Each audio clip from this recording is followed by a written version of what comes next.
राजनीतिक तूल, smart city और स्कूल। उत्तराखंड में स्मार्ट सिटी के कार्यों पर विवाद थमने का नाम नहीं ले रहा है। ताजा मामला अभी स्मार्ट स्कूलों को लेकर सामने आया, जिसमें बीजेपी के विधायक विनोद चमोली ने ही सवाल खड़े कर दिए हैं। आपको बता दें कि स्मार्ट सिटी के चाइल्ड फ्रेंडली सिटी प्रोजेक्ट के तहत शहर के 100 से ज्यादा स्कूलों में शिक्षण संस्थानों के आसपास इन दिनों तेजी से फुटपाथों में सौंदर्यीकरण, वॉल पेंटिंग, टाइल्स लगवाने का कार्य जोरों पर है। लेकिन इनमें से कई ऐसे सरकारी स्कूल भी हैं जिनके भवन जर्जर स्थिति में है। कहीं छत टपक रही है तो कहीं छात्रों को बैठने के लिए पर्याप्त इंतजाम नहीं है। बहरहाल बीजेपी विधायक के सवाल खड़े करने के बाद राज्य में सियासत तेज हो गई है। देखिए ये रिपोर्ट।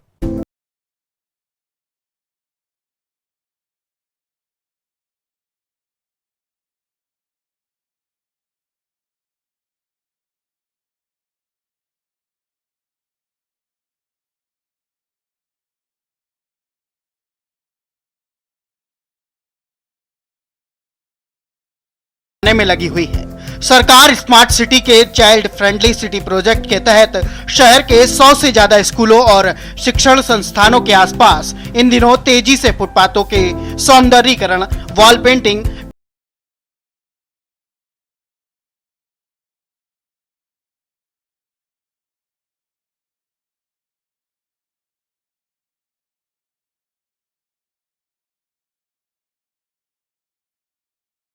अच्छी बात है कि चाइल्ड फ्रेंडली सिटी प्रोजेक्ट के तहत शहर के स्कूलों को स्मार्ट किया जाना है। लेकिन सिटी प्रोजेक्ट के तहत शहर के स्कूलों को स्मार्ट किया जाना सही है। प्रदेश के कई स्कूल ऐसे हैं जिनके भवनों की स्थिति जर्जर है।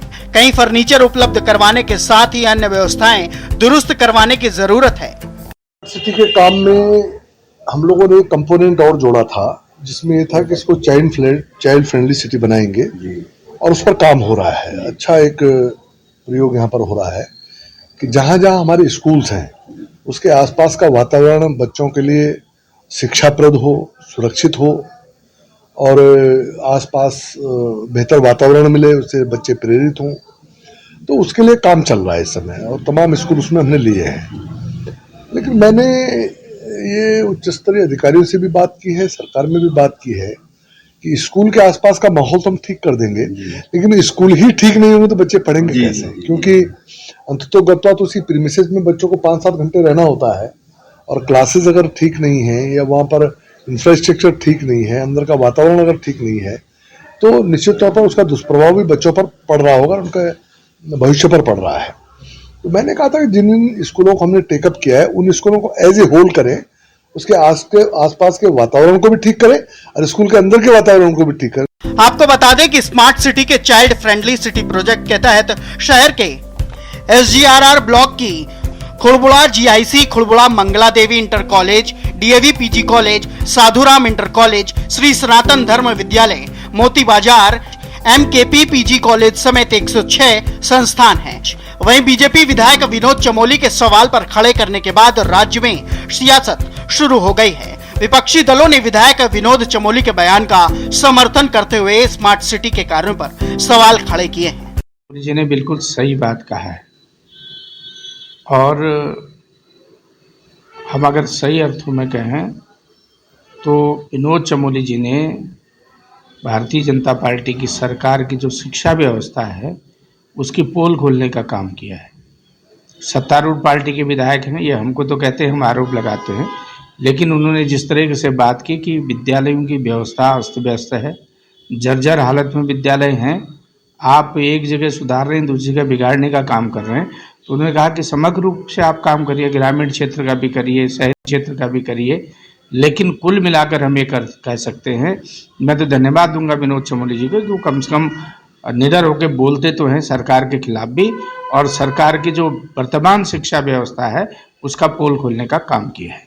उत्तराखंड के अंदर सत्ता का विकेंद्रीकरण करने के बजाय सत्ता को केंद्रीकृत करके मुख्यमंत्री धामी जी सरकार चला रहे हैं। आपने देखा होगा कि उनके मंत्री जो है वो अपने जब विभागीय सेक्रेटरी से कुछ कहते हैं तो सेक्रेटरी उनकी बात नहीं सुनते हैं, वो केवल मुख्यमंत्री की बात सुनते हैं। ऐसा एक नहीं बल्कि अनेक उदाहरण देखने को आए। और उसके बाद आपने दूसरी बात जो देखी होगी कि केदारनाथ की विधायक शैला रानी रावत जब चीफ सेक्रेटरी को चार धाम यात्रा की अव्यवस्थाओं का पत्र सौंपती है तो चीफ सेक्रेटरी कुर्सी से खड़े नहीं उठते, जबकि प्रोटोकॉल के अनुसार विधायक का प्रोटोकॉल बड़ा होता है, तो विधायकों को सम्मान नहीं मिल रहा है। और विनोद चमोली जी देहरादून के मेयर रहे हैं, अब वो विधायक हैं, अगर वो कुछ कह रहे हैं तो उनकी बात को सरकार अगर सुन लेती तो उनको बयान देने की जरूरत नहीं पड़ती, लेकिन सरकार या मुख्यमंत्री या अधिकारी उनकी नहीं सुन रहे तो उनको फिर सुझाव के रूप में अपनी बात कहनी पड़ी है। तो कुल मिलाकर के राज्य के अंदर भारतीय जनता पार्टी की भारी बहुमत वाली सरकार के बीच में मुख्यमंत्री से लेकर के मंत्रियों में, विधायकों में आपसी तालमेल न होने के कारण, एक दूसरे की बात को सुनने और समझने के बाद उस पर काम करने के बजाय उसको अनसुना करने के कारण ये अंदर खाने कहीं आपसी द्वंद्व का प्रमाण है। कुल मिलाकर भाजपा विधायक विनोद चमोली ने सरकार से संगठन तक की मुश्किलें अपने बयान से बढ़ा दी हैं। वहीं सरकार की कोशिश है कि स्कूलों को स्मार्ट बनाकर बच्चों को बेहतर व्यवस्था दी जाए, लेकिन विधायक विनोद चमोली के सुझावों को भी इनकार नहीं किया जा सकता। ऐसे में देखना होगा कि क्या सरकार अपने ही विधायक के सुझाव पर अमल करेगी या नहीं। स्पेशल डेस्क के न्यूज़।